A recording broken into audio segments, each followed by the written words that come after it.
At easy learning and ജോബ്സിന്റെ പുതിയൊരു ക്ലാസ്സിലേക്ക് എല്ലാ കൂട്ടുകാർക്കും സ്വാഗതം. ഇന്നത്തെ ക്ലാസ്സിൽ ഞാൻ ഡിസ്കസ് ചെയ്യാൻ പോകുന്നത് 10ാം ക്ലാസ്സിലെ പാർട്ട് 2ലെ 7ാമത്തെ ചാപ്റ്ററാണ് വൈവിധ്യങ്ങളുടെ ഇന്ത്യ. ഇതിൽ നമ്മൾ മെയിനായിട്ട് ഡിസ്കസ് ചെയ്യാൻ പോകുന്നത് ഇന്ത്യൻ ഭൂപ്രകൃതിയെ പ്രധാനമായിട്ടും 5ആയിട്ട് തരംതിരിച്ചിട്ടുണ്ട്. എന്തൊക്കെയാണ്? ഉത്തരപർവ്വത മേഖല, നദികൾ, ഉത്തര മഹാസമതലം, ഉപദ്വീപീയ പീഠഭൂമി, തീരസമതലങ്ങളും ദ്വീപുകളും. ഓക്കെ ആണല്ലോ? എന്തൊക്കെയാണ്? ഉത്തരപർവ്വത മേഖല, നദികൾ, ഉത്തര മഹാസമതലം, ഉപദ്വീപീയ പീഠഭൂമി, തീരസമതലങ്ങളും ദ്വീപുകളും. ഓക്കെ ആണല്ലോ? ഇവിടെ ആദ്യം തന്നെ കൊടുത്തിട്ടുള്ളത് MK രാമചന്ദ്രൻ രചിച്ച ദേവഭൂമിയിലൂടെ എന്ന കൃതിയിലെ ഏതാനും വരികളാണ്. നമുക്ക് ഇത് ഇമ്പോർട്ടന്റ് അല്ല. നമുക്ക് എന്താണ് ഇമ്പോർട്ടന്റ്? ദേവഭൂമിയിലൂടെ എന്ന കൃതി ആരാണ് രചിച്ചത്? MK രാമചന്ദ്രനാണ്. ഓക്കെ ആണല്ലോ? ഇനി ഇന്ത്യയുടെ സ്ഥാനം, അക്ഷാംശം അഥവാ ലാറ്റിറ്റ്യൂഡ് 8 ഡിഗ്രി 4 മിനിറ്റ് വടക്ക് മുതൽ 37 ഡിഗ്രി 6 മിനിറ്റ് വടക്ക് വരെയാണ് ഇന്ത്യയുടെ അക്ഷാംശം അഥവാ ലാറ്റിറ്റ്യൂഡ്. ഇനി രേഖാംശം, ഇന്ത്യയുടെ രേഖാംശം അഥവാ ലോഞ്ചിറ്റ്യൂഡ് എത്രയാണ്? 68 ഡിഗ്രി 7 മിനിറ്റ് കിഴക്ക് മുതൽ 97 ഡിഗ്രി 25 മിനിറ്റ് കിഴക്കു വരെ. ഓക്കെ ആണല്ലോ? ഇനി അടുത്തത് ഇന്ത്യൻ ഉപദ്വീപ്. ഉപദ്വീപ് എന്നാൽ എന്താണ്? ഉപദ്വീപ് അഥവാ പെനിസുലാർ. ഓക്കെ ആണല്ലോ? 3 വശങ്ങളും സമുദ്രത്താൽ ചുറ്റപ്പെട്ട ഭൂവിഭാഗമാണ് ഉപദ്വീപ്. ഇന്ത്യൻ ഉപഭൂഖണ്ഡത്തിന്റെ തെക്കുഭാഗം സമുദ്രത്താൽ ചുറ്റപ്പെട്ടു കാണപ്പെടുന്നതിനാൽ ഈ ഭാഗം ഇന്ത്യൻ ഉപദ്വീപ് എന്നറിയപ്പെടുന്നു. ഓക്കെ ആണല്ലോ? ഇവിടെ ചെറിയൊരു പിക്ചർ കൊടുത്തിട്ടുണ്ട്. ഇത് നോക്കിയാൽ തന്നെ നമുക്ക് മനസ്സിലാവും. 3 വശങ്ങളും സമുദ്രത്താൽ ചുറ്റപ്പെട്ട ഭൂവിഭാഗമാണ് ഉപദ്വീപ് അഥവാ പെനിസുലാർ എന്ന് പറയുന്നത്. ഓക്കെ ആണല്ലോ? ഇവിടെ അടുത്തത് കൊടുത്തിട്ടുള്ളത് ഒരു ചെറിയൊരു മാപ്പാണല്ലേ, ഇന്ത്യൻ ഉത്തരപർവ്വത നിരകൾ. ഓക്കെ, ഇവിടെ പാമീർ പീഠഭൂമിയിലെ ലോകത്തിന്റെ മേൽക്കൂര എന്നറിയപ്പെടുന്നത് പാമീർ പീഠഭൂമിയാണ്. ഓക്കെ, ലോകത്തിന്റെ മേൽക്കൂര എന്ന് അറിയപ്പെടുന്നത് പാമീർ പീഠഭൂമിയാണ്. ഓക്കെ ആണല്ലോ? ഇനി എന്താണ് ഈ പാമീർ പീഠഭൂമിയിൽ നിന്നും വിഭിന്ന ദിശയിലേക്ക് പിരിഞ്ഞു പോകുന്ന പർവ്വത നിരകൾ ഏതൊക്കെയാണ്? ഹിന്ദുക്കുഷ്, സുലൈമാൻ, കുൻലൂൻ. ഓക്കെ, ഇനി അടുത്തത് കൈലാസ നിരകൾ അല്ലെ. ഇത് കാരൈക്കുറം, അതായത് ഇത് മാത്രമല്ല, അതായത് ഹിന്ദുക്കുഷ്, സുലൈമാൻ, കുൻലൂൻ, അത് മാത്രമല്ല പാനീർ പീഠഭൂമിയിൽ നിന്നും വിഭിന്ന ദിശയിലേക്ക് പിരിഞ്ഞു പോകുന്ന പർവ്വത നിരകൾ 2 കൂടിയുണ്ട്. ടിയാൻഷിനും പിന്നെ എന്താണ് കാരൈക്കുറം. ഈ കാരൈക്കുറം ഏതൊക്കെയാണ് നമ്മൾ പറഞ്ഞ? ടിയാൻഷിനും കാരൈക്കുറം. ഈ കാരൈക്കുറം പർവ്വത നിരയുടെ തുടർച്ചയാണ് ടിബറ്റിലെ കൈലാസ നിരകൾ. ഓക്കെ ആണല്ലോ? കാരൈക്കുറം പർവ്വത നിരയുടെ തുടർച്ചയാണ് ടിബറ്റിലെ കൈലാസ നിരകൾ. ഓക്കെ ആണല്ലോ? നമ്മൾ ഒന്നും കൂടെ പറയാം. അതായത് പാനീർ പീഠഭൂമി. ഓക്കെ, പാനീർ പീഠഭൂമി അറിയപ്പെടുന്നത് ലോകത്തിന്റെ മേൽക്കൂര എന്നാണ് പാമീർ പീഠഭൂമി അറിയപ്പെടുന്നത്. ഓക്കെ, ഈ പാമീർ പീഠഭൂമിയിൽ നിന്നും വിഭിന്ന ദിശയിലേക്ക് പിരിഞ്ഞു പോകുന്ന പർവ്വത നിരകൾ ഏതൊക്കെയാണ്? ഹിന്ദുക്കുഷ്, സുലൈമാൻ, കുൻലൂൻ. ഓക്കെ, അത് കൂടാതെ തന്നെ 2 കൂടിയുണ്ട്. ഏതാണ്? ടിയാൻഷാനും പിന്നെ ഏതാണ്? കാരൈക്കുറം. ഈ കാരൈക്കുറം പർവ്വത നിരയുടെ തുടർച്ചയാണ് ഏത്? കൈലാസ നിരകൾ. ഓക്കെ, കാരൈക്കുറം പർവ്വത നിരയുടെ തുടർച്ചയാണ് കൈലാസ നിരകൾ. ഇതുവരെ പറഞ്ഞ പോയിന്റ് ഒക്കെ മനസ്സിലായി കാണും വിശ്വസിക്കുന്നു. അടുത്ത നമ്മൾ ഡിസ്കസ് ചെയ്യാൻ പോകുന്നത് ഉത്തരപർവ്വത മേഖല അഥവാ നോർത്തേൺ മൗണ്ടൻ റീജിയൻ. നമ്മൾ പറഞ്ഞിരുന്നു ഇന്ത്യൻ ഭൂപ്രകൃതിയെ പ്രധാനമായിട്ടും 5ആയിട്ട് തരംതിരിക്കാം എന്ന് പറഞ്ഞല്ലോ. എന്തൊക്കെയാണ്? ഉത്തരപർവ്വത മേഖല, ഹിമാലയൻ നദികൾ, ഉത്തര മഹാസമതലം, ഉപദ്വീപീയ പീഠഭൂമി, തീരസമതലങ്ങളും ദ്വീപുകളും. ഓക്കെ, ആദ്യം നമ്മൾ ഡിസ്കസ് ചെയ്യാൻ പോകുന്നത് ഉത്തരപർവ്വത മേഖല അഥവാ നോർത്തേൺ മൗണ്ടൻ റീജിയൻ.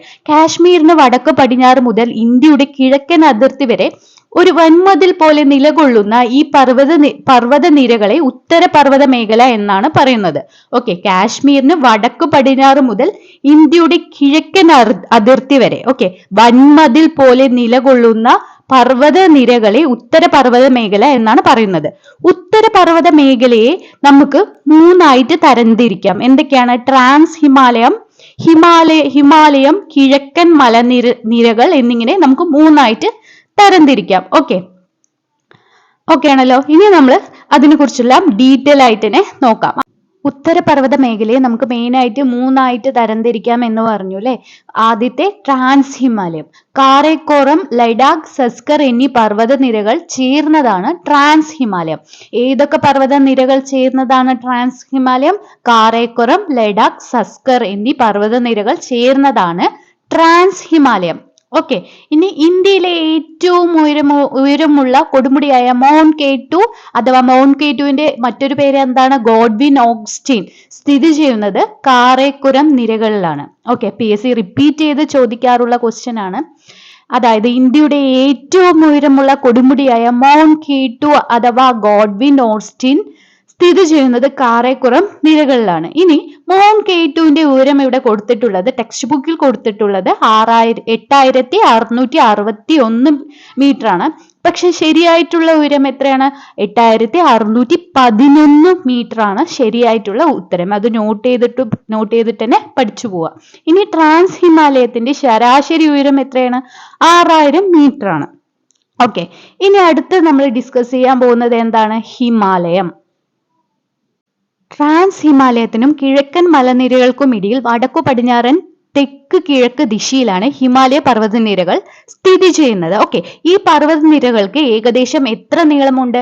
2400 കിലോമീറ്റർ നീളമുണ്ട്. ഓക്കെ, എവിടെയാണ് ഹിമാലയൻ പർവ്വതനിരകൾ സ്ഥിതി ചെയ്യുന്നത്? ട്രാൻസ് ഹിമാലയത്തിനും കിഴക്കൻ മലനിരകൾക്കും ഇടയിലാണ് ഹിമാലയം സ്ഥിതി ചെയ്യുന്നത്. ഓക്കെ, ഹിമാലയ പർവ്വതനിരകൾ സ്ഥിതി ചെയ്യുന്നത്. അത് വടക്ക് പടിഞ്ഞാറ് തെക്ക് കിഴക്ക് ദിശയിലാണ് ഹിമാലയ പർവ്വതനിരകൾ സ്ഥിതി ചെയ്യുന്നത്. ഓക്കെ ആണല്ലോ. ഇനി കിഴക്കൻ പ്രദേശങ്ങളിലേക്ക് പോകുന്നോറും പർവ്വതനിരകളുടെ ഉയരം എന്താണ്? കുറഞ്ഞു വരുന്നതായിട്ട് നമുക്ക് കാണാം. കിഴക്കൻ പ്രദേശങ്ങളിലേക്ക് പോകും തോറും പർവ്വതനിരകളുടെ ഉയരം കുറഞ്ഞു വരുന്നതായിട്ട് നമുക്ക് കാണാം. ഈ പിക്ചർ നോക്കിയാൽ തന്നെ നമുക്ക് മനസ്സിലാവാം. ഓക്കെ ആണല്ലോ. ഇനി എന്താണ്? കാശ്മീർ പ്രദേശത്തെ ഏകദേശം എത്ര അതായത് വീതി 400 കിലോമീറ്റർ വീതിയുള്ള ഉത്തര പർവ്വത നിരകൾക്ക് അരുണാചൽ പ്രദേശത്ത് അത് ഏകദേശം 150 കിലോമീറ്റർ മാത്രമാണ്. ഓക്കെ, വീതിയുള്ളത്. കാശ്മീർ പ്രദേശത്ത് ഏകദേശം 400 കിലോമീറ്റർ വീതിയുള്ള ഉത്തര പർവ്വത നിരകൾക്ക് അരുണാചൽ പ്രദേശത്ത് വീതി ഏകദേശം 150 കിലോമീറ്റർ ആണ്. നമ്മൾ പറഞ്ഞിരുന്നു അല്ലെ, എന്താണ്? കിഴക്കൻ പ്രദേശങ്ങളിലേക്ക് പോകുന്തോറും പർവ്വതനിരയുടെ ഉയരം കുറഞ്ഞു വരുന്നതായി കാണാം. അത് കാശ്മീർ പ്രദേശത്ത് അത് 400 കിലോമീറ്റർ ആണ്. അരുണാചൽ പ്രദേശത്ത് എത്തുമ്പോൾ 150 കിലോമീറ്റർ മാത്രമാണ് ഉത്തര പർവ്വത നിരകൾക്ക് ഉണ്ടാവുന്നത്. ഓക്കെ, ഇനി ഏകദേശം 5 ലക്ഷം ചതുശ്ര കിലോമീറ്റർ വിസ്തൃതിയുള്ള ഈ ഭൂപ്രദേശം സമാന്തരങ്ങളായ 3 പർവ്വതനിരകൾ ഉൾപ്പെട്ടതാണ്. എന്തൊക്കെയാണ് ആ 3 പർവ്വതനിരകൾ? ഹിമാദ്രി, ഹിമാചൽ, സിവാലിക്. ഓക്കെ ആണല്ലോ. ആദ്യം നമുക്ക് ഹിമാദ്രിയെ കുറിച്ച് പഠിക്കാം. ഏറ്റവും ഉയരം കൂടിയ നിര ഏതാണ്? ഹിമാദ്രിയാണ്. അതുപോലെ തന്നെ ശരാശരി ഉയരം എത്രയാണ്? ഹിമാദ്രിയുടെ ശരാശരി ഉയരം 6000 മീറ്റർ ആണ്. ഗംഗ, യമുന എന്നീ നദികളുടെ ഉത്ഭവസ്ഥാനം ഹിമാദ്രിയിലാണ്. ഇനി 8000 മീറ്ററിനു മുകളിൽ ഉയരമുള്ള നിരവധി കൊടുമുടികൾ സ്ഥിതി ചെയ്യുന്നത് എവിടെയാണ്? ഹിമാദ്രിയിലാണ്. ഉദാഹരണം കാഞ്ചൻജംഗ, നന്ദാദേവി. കാഞ്ചൻജംഗയുടെ ഉയരം എത്രയാണ്? 8586 മീറ്റർ ആണ്. ഇനി നന്ദാദേവിയുടെ ഉയരം എത്രയാണ്? 8126 മീറ്റർ ആണ്. കാഞ്ചൻജംഗയുടെ ഉയരം 8586 മീറ്ററും നന്ദാദേവിയുടെ ഉയരം 8126 മീറ്റർ ആണ്. ഓക്കെ ആണല്ലോ. ഇനി ഹിമാദ്രിയുടെ തെക്കുഭാഗത്തായി സ്ഥിതി ചെയ്യുന്നു. ഓക്കെ, ഹിമാദ്രിയുടെ തെക്കുഭാഗത്തായി സ്ഥിതി ചെയ്യുന്നു. അതായത് ഹിമാദ്രിയുടെ തൊട്ടു താഴെയാണ് ഹിമാചൽ അല്ലെ. ഇനി ശരാശരി ഉയരം 3000 മീറ്റർ. ഷിംല, ഡാർജിലിംഗ് തുടങ്ങിയ സുഖവാസ കേന്ദ്രങ്ങൾ ഈ പർവ്വതനിരകളുടെ തെക്കേ ചരിവിലായി സ്ഥിതി ചെയ്യുന്നു. ഓക്കെ, ഷിംല, ഡാർജിലിംഗ് തുടങ്ങിയ സുഖവാസ കേന്ദ്രങ്ങൾ എവിടെയാണ്? ഹിമാചലിലാണ്. ഓക്കെ, ഇനി അടുത്തത് സിവാലിക്. ഹിമാചലിനു തെക്കുഭാഗത്തായി സ്ഥിതി ചെയ്യുന്നു. അതായത് ഹിമാചലിന്റെ തൊട്ടു താഴെയാണ് സിവാലിക് സ്ഥിതി ചെയ്യുന്നത്. ശരാശരി ഉയരം 1220 മീറ്റർ ആണ്. ഹിമാലയൻ നദികൾ ഈ പർവ്വതനിരയെ മുറിച്ചുകൊണ്ട് ഒഴുകുന്നതിനാൽ പലയിടത്തും തുടർച്ച, അതായത് കണ്ടിന്യൂഷൻ നഷ്ടപ്പെടുന്നു. ഇനി നീളമേറിയതും വിസ്തൃതിയുമായ താഴ്വരകൾ കാണപ്പെടുന്നു. എവിടെയാ? സിവാലിക്കിൽ. ഇനി ഇവയെ എന്താണ് ഈ നീളമേറിയതും വിസ്തൃതിയുമായ താഴ്വരകളെ എന്ത് പറയുന്നു? ഡൂണുകൾ എന്നാണ് വിളിക്കുന്നത്. ഓക്കെ, ഉദാഹരണം എന്താണ്? ഡെറാഡൂൺ. ഇനി ഡെറാഡൂൺ ഏതിന്റെ ക്യാപിറ്റൽ ആണ്? ഉത്തരാഖണ്ഡിന്റെ ക്യാപിറ്റൽ ആണ് അല്ലെ ഡെറാഡൂൺ. ഓക്കെ ആണല്ലോ. ഇനി നമ്മൾ ഇവിടെ വിട്ടുപോയിരുന്ന ഒരു കാര്യമാണ് മൗണ്ട് എവറസ്റ്റ്. ലോകത്തിലെ ഏറ്റവും ഉയരമുള്ള ഈ കൊടുമുടി ഹിമാലയ പർവ്വതത്തിലാണ്. ഹിമാലയ പർവ്വതത്തിലാണ് മൗണ്ട് എവറസ്റ്റ്. ലോകത്തിലെ ഏറ്റവും ഉയരമുള്ള കൊടുമുടിയാണ് മൗണ്ട് എവറസ്റ്റ്. ഓക്കെ, ഇത് നേപ്പാളിൽ സ്ഥിതി ചെയ്യുന്നു. ഇതെവിടെ? മൗണ്ട് എവറസ്റ്റ് എവിടെയാണ് സ്ഥിതി ചെയ്യുന്നത്? നേപ്പാളിലാണ് മൗണ്ട് എവറസ്റ്റ് സ്ഥിതി ചെയ്യുന്നത്. ഇതിന്റെ ഉയരം എത്രയാണ്? 8848 മീറ്റർ ആണ്. പക്ഷേ 2020 നേപ്പാൾ റീകാൽക്കുലേറ്റ് ചെയ്തപ്പോൾ ഇതിന്റെ ഉയരം 8848.86 മീറ്റർ ആയി. ഓക്കെ, 0.86 കൂടി. ഓക്കെ, അത് നോട്ട് ചെയ്തിട്ട് തന്നെ പഠിച്ചു പോവാ. അടുത്ത നമ്മൾ ഡിസ്കസ് ചെയ്യാൻ പോകുന്നത് ചുരങ്ങൾ അഥവാ പാസ്. എന്താണ് ചുരങ്ങൾ? പർവ്വതനിരകൾ മുറിച്ചു കടക്കാൻ സഹായകമായ സ്വാഭാവിക മലയിടുക്കുകളാണ് ചുരങ്ങൾ അല്ലെങ്കിൽ പാസ് എന്ന് പറയുന്നത്. ഓക്കെ, എന്താണ് ചുരങ്ങൾ അഥവാ പാസ് എന്ന് പറയുന്നത്? പർവ്വതനിരകൾ മുറിച്ചു കടക്കാൻ സഹായകമായ സ്വാഭാവിക മലയിടുക്കുകളാണ് ചുരങ്ങൾ അഥവാ പാസ് എന്ന് പറയുന്നത്. ഇനി ചുരങ്ങൾ അവ ബന്ധിപ്പിക്കുന്ന പ്രദേശങ്ങൾ നമുക്ക് ഡിസ്കസ് ചെയ്യാം. ഓക്കെ, ലിബുലേഖ് ചുരം ഉത്തരാഖണ്ഡിനെ ടിബറ്റുമായി ബന്ധിപ്പിക്കുന്നു. ലിബുലേഖ് ചുരം ഉത്തരാഖണ്ഡിനെ ടിബറ്റുമായി ബന്ധിപ്പിക്കുന്നു. ഇനി ഷിപ്കില ചുരം ഹിമാചൽ പ്രദേശിനെ ടിബറ്റുമായി ബന്ധിപ്പിക്കുന്നു. ഷോജില ചുരം ശ്രീനഗറിനെ കാർഗിലുമായി ബന്ധിപ്പിക്കുന്നു. ഇനി നാഥുല ചുരം സിക്കിമിനെ ടിബറ്റുമായി ബന്ധിപ്പിക്കുന്നു. ഓക്കെ, ഒന്നുകൂടെ പറയാം. ലിബുലേഖ് ചുരം ഉത്തരാഖണ്ഡിനെ ടിബറ്റുമായിട്ട് ബന്ധിപ്പിക്കുന്നു. ഇനി ഷിപ്കില ചുരം ഹിമാചൽ പ്രദേശിനെ ടിബറ്റുമായി ബന്ധിപ്പിക്കുന്നു. ഇനി സോജില ചുരം ശ്രീനഗറിനെ കാർഗിലുമായി ബന്ധിപ്പിക്കുന്നു. ഇനി നാഥുല ചുരം സിക്കിമിനെ ടിബറ്റുമായി ബന്ധിപ്പിക്കുന്നു. ഓക്കെ ആണല്ലോ. ഇനി വളരെ ഇമ്പോർട്ടന്റ് ആയിട്ടുള്ള മറ്റു ചില, അതായത് PSC റിപ്പീറ്റ് ചെയ്ത് ചോദിക്കാറുള്ള ചുരങ്ങളാണ്. എന്താണ് ഇനി പറയാൻ പോകുന്ന കാര്യങ്ങൾ ഒന്ന് നോട്ട് ചെയ്ത് വെച്ചോളൂ. ബിനിഹാൽ ചുരം ജമ്മു കാശ്മീരിലാണ് സ്ഥിതി ചെയ്യുന്നത്. അത് ജമ്മു കാശ്മീരിനെ ശ്രീനഗറുമായിട്ട് ബന്ധിപ്പിക്കുന്നു. അടുത്തത് റോഹ്താക് ചുരം. ഓക്കെ, എവിടെയാണ് സ്ഥിതി ചെയ്യുന്നത്? ഹിമാചൽ പ്രദേശ്. ഓക്കെ, ഇനി കുളു ലാഹോറിനെ സിപ്തി താഴ്വരയുമായിട്ട് ബന്ധിപ്പിക്കുന്നു. റോഹ്താക് ചുരം കുളു ലാഹോറിനെ സിപ്തി താഴ്വരയുമായിട്ട് ബന്ധിപ്പിക്കുന്നു. റോഹ്താക് ചുരം വളരെ ഇമ്പോർട്ടന്റ് ആണ്. കുളു ലാഹോറിനെ സിപ്തി താഴ്വരയുമായിട്ട് ബന്ധിപ്പിക്കുന്നു. ഓക്കെ ആണല്ലോ. ഇനി വളരെ ഇമ്പോർട്ടന്റ് ആയിട്ടുള്ള ചുരമാണ് ബോണ്ടില ചുരം. ഓക്കെ, അരുണാചൽ പ്രദേശ്. എവിടെയാണ് സ്ഥിതി ചെയ്യുന്നത്? അരുണാചൽ പ്രദേശിലാണ് സ്ഥിതി ചെയ്യുന്നത്. അരുണാചൽ പ്രദേശിനെ ടിബറ്റുമായിട്ട് ബന്ധിപ്പിക്കുന്നു. ഓക്കെ ആണല്ലോ. ഇത് ഇമ്പോർട്ടന്റ് ആയിട്ട് മസ്റ്റ് ആയിട്ട് പഠിച്ചു വെക്കുന്ന ചുരങ്ങളാണ് ഞാൻ പറഞ്ഞുകൊണ്ടിരിക്കുന്നത്. ഓക്കെ, ഇനി അടുത്ത ചുരമാണ് ദിഹാങ് ചുരം. അത് അരുണാചൽ പ്രദേശ് ആണ്. എവിടെയാണ് സ്ഥിതി ചെയ്യുന്നത്? അരുണാചൽ പ്രദേശ്. ഓക്കെ, അരുണാചൽ പ്രദേശിനെ മാൻഡലയുമായിട്ട് ബന്ധിപ്പിക്കുന്നു. ഓക്കെ ആണല്ലോ. അടുത്ത നമ്മൾ ഡിസ്കസ് ചെയ്യാൻ പോകുന്നത് കിഴക്കൻ മലനിരകൾ. ഓക്കെ, സമുദ്രനിരപ്പിൽ നിന്ന് ഏകദേശം 500 മുതൽ 3000 മീറ്റർ വരെയുള്ള ഉയരമുള്ള ഈ പ്രദേശം പൂർവാചൽ എന്നും അറിയപ്പെടുന്നു. കിഴക്കൻ മലനിരകൾ പൂർവാചൽ എന്നും അറിയപ്പെടുന്നു. വളരെ ഇമ്പോർട്ടന്റ് ആണ്. PSC റിപ്പീറ്റ് ചെയ്ത് ചോദിക്കാറുണ്ട്. പൂർവാചൽ എന്ന് അറിയപ്പെടുന്നു. ഓക്കെ, ലോകത്തിലെ തന്നെ ഏറ്റവും കൂടുതൽ മഴ ലഭിക്കുന്ന പ്രദേശമായ ചിറാപുഞ്ചി എവിടെയാണ് സ്ഥിതി ചെയ്യുന്നത്? അത് കിഴക്കൻ മലനിരകളിലാണ് ചിറാപുഞ്ചി സ്ഥിതി ചെയ്യുന്നത്. ലോകത്തിലെ തന്നെ ഏറ്റവും കൂടുതൽ മഴ ലഭിക്കുന്ന പ്രദേശം ചിറാപുഞ്ചിയാണ് അല്ലെ. ഈ പ്രദേശത്ത് നിബിഡമായ ഉഷ്ണമേഖല മഴക്കാടുകൾ ഉണ്ട്. ഓക്കെ ആണല്ലോ. ഇനി നമ്മൾ ഡിസ്കസ് ചെയ്യാൻ പോകുന്നത് എന്താണ്? അതായത് ഹിമവാന്റെ ജനനം. ഓക്കെ, ഇതിൽ എന്താണ് പറയുന്നത്? അതായത് ഹിമാലയ പർവ്വത നിരകൾ രൂപപ്പെട്ടത് എങ്ങനെയാണെന്നാണ് പറയുന്നത്. ഹിമാലയ പർവ്വത നിരകൾ എങ്ങനെയാണ് രൂപപ്പെട്ടത്? അതിന്റെ തെളിവ് കാര്യങ്ങളാണ് ഇവിടെ പറയുന്നത്. എങ്ങനെയാണ്? ഇന്ത്യൻ ഫലകവും യൂറേഷ്യൻ ഫലകവും കൂട്ടിമുട്ടിയപ്പോൾ ഇവയ്ക്കിടയിൽ സ്ഥിതി ചെയ്തിരുന്ന തേബീസ് സമുദ്രത്തിന്റെ അടിത്തട്ട് സമ്മർദ്ദത്താൽ മടങ്ങി ഉയർന്നതാണ് ഹിമാലയ പർവ്വത നിരകൾ രൂപപ്പെട്ടത്. ഓക്കെ, എന്നാണ് ശാസ്ത്രജ്ഞരുടെ നിഗമനം. ഓക്കെ, എന്നതാണ് ശാസ്ത്രജ്ഞരുടെ നിഗമനം. ഇവിടെ നിന്നും കണ്ടെത്തിയിട്ടുള്ള സമുദ്രജീവികളുടെ ഫോസിലുകൾ ഈ വാദത്തിന് അനുകൂലമായ തെളിവുകളാണ്. ഓക്കെ, അതൊന്ന് ജസ്റ്റ് ഒന്ന് വായിച്ചു നോക്കാം. ഇനി നമ്മൾ ഡിസ്കസ് ചെയ്യാൻ പോകുന്നത് ഹിമവാന്റെ മടിത്തട്ടിലെ ജീവിതം. ഓക്കെ, നമുക്ക് നോക്കാം.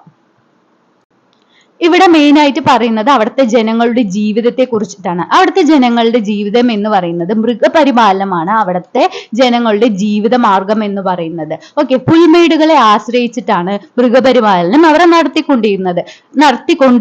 ഓക്കെ, ഇനി കാശ്മീർ, ഹിമാചൽ പ്രദേശ് എന്നിവിടങ്ങളിൽ വ്യവസായ അടിസ്ഥാനത്തിൽ ചെമ്പരയാടുകളെ വളർത്തുന്നു. ഓക്കെ, ഇനി അതുപോലെ തന്നെ സിവാലിക്കിന്റെ താഴ്വര മേഖല എങ്ങനെയായിരുന്നു? സിവാലിക്കിന്റെ താഴ്വര മേഖല എന്ന് പറയുന്നത് പർവ്വത നിരകളിൽ നിന്ന് ഉത്ഭവിക്കുന്ന നദികൾ ഒഴുകിക്കൊണ്ടുവരുന്ന എക്കൽ അടിഞ്ഞുകൂടിയതാണ് സിവാലിക്കിന്റെ താഴ്വര മേഖല. അതുകൊണ്ട് തന്നെ അവിടെ ഉരുളക്കിഴങ്ങ്, ബാർലി, കുങ്കുമപ്പൂവ് എന്നിവ കൂടാതെ ആപ്പിൾ, ഓറഞ്ച് തുടങ്ങിയ പഴവർഗ്ഗങ്ങളും തേയിലകളും ഈ മേഖലയിൽ കൃഷി ചെയ്യുന്നു. ഓക്കെ, എന്തൊക്കെയാണ് കൃഷി ചെയ്യുന്നത്? സിവാലിക്കിൽ എക്കൽ അടിഞ്ഞുകൂടിയതാണ്. അതുകൊണ്ട് തന്നെ അവിടെ കൂടുതലായിട്ടും കൃഷി ചെയ്യുന്നത് എന്തൊക്കെയാണ്? ഉരുളക്കിഴങ്ങ്, ബാർലി, കുങ്കുമപ്പൂവ് എന്നിവ കൂടാതെ ആപ്പിൾ, ഓറഞ്ച് തുടങ്ങിയ പഴവർഗ്ഗങ്ങളും തേയിലകളും ഈ മേഖലയിൽ കൃഷി ചെയ്യുന്നു. ഓക്കെ, അതുപോലെ തന്നെ ഇന്ത്യയിൽ ഏറ്റവും കൂടുതൽ തേയില ഉൽപ്പാദിപ്പിക്കുന്നത് എവിടെയാണ്? ആസാമിലാണ്. ഇവിടെ കൊടുത്തിട്ടുണ്ട്. ഓക്കെ, അതുകൂടാതെ തന്നെ കാശ്മീരിൽ കുങ്കുമപ്പൂവ്. ഓക്കെ ആണല്ലോ. ഇനി അടുത്ത് നമ്മൾ നോക്കാൻ പോകുന്നത് ഉത്തരപർവ്വത മേഖലയുടെ പ്രാധാന്യം. നമുക്ക് നോക്കാം. നമുക്ക് ഉത്തരപർവ്വത മേഖലയുടെ പ്രാധാന്യം എന്താണെന്ന് നോക്കാം. പുരാതന കാലം മുതൽ തന്നെ വടക്കു പടിഞ്ഞാറ് നിന്നുള്ള വൈദേശിക ആക്രമണങ്ങളിൽ നിന്നും ഒരു പരിധിവരെ നന്മയെ സംരക്ഷിച്ചു പോരുന്നു. ഓക്കെ, മൺസൂൺ കാറ്റുകളെ തടഞ്ഞു നിർത്തി ഉത്തരേന്ത്യൻ ഉടനീളം മഴ പെയ്യ്ക്കുന്നു. ശൈത്യകാലത്ത് വടക്കു നിന്നും വീശുന്ന വരണ്ട ശീതക്കാറ്റിനെ ഇന്ത്യയിലേക്കു കടക്കാതെ ചെറുക്കുന്നു. അതുപോലെ തന്നെ വൈവിധ്യമാർന്ന സസ്യജന്തുക്കൾ ഉടലെടുക്കുന്നതിന് കാരണമായി. ഓക്കെ, ഇനി നദികളുടെ ഉത്ഭവ പ്രദേശം അതുകൂടിയാണ് ഉത്തരപർവ്വത മേഖല. ഓക്കെ, ഇനി അടുത്ത് നമ്മൾ ഡിസ്കസ് ചെയ്യാൻ പോകുന്നത് നദികളെ കുറിച്ചിട്ടാണ്. ഓക്കെ, നമുക്ക് നോക്കാം. ഹിമാലയത്തിന്റെ മഞ്ഞുമൂടിയ കൊടുമുടികളും ഹിമാനികളും ശുദ്ധജലത്തിന്റെ വൻ ശേഖരങ്ങളാണ്. ഈ മഞ്ഞുപാളികൾ ഉരുകി രൂപം കൊള്ളുന്ന നീർച്ചാലുകൾ ചേർന്ന് അനേക മഹാനദികൾ ജന്മമെടുക്കുന്നു. ഇവയാണ് ഹിമാലയ നദികൾ എന്നറിയപ്പെടുന്നത്. ഓക്കെ, അതുപോലെ തന്നെ പ്രധാന ഹിമാലയ നദികൾ ഏതൊക്കെയാണ്? ഇമ്പോർട്ടന്റ് ആണ്. സിന്ധു, ഗംഗ, ബ്രഹ്മപുത്ര.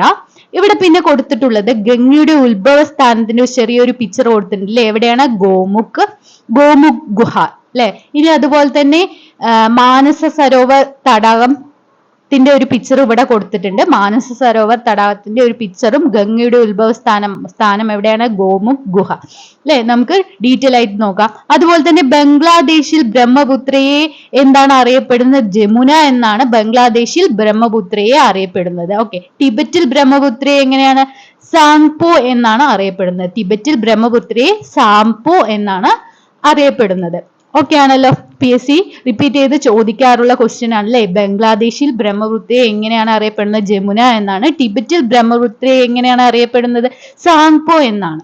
ഓക്കെ ആണല്ലോ.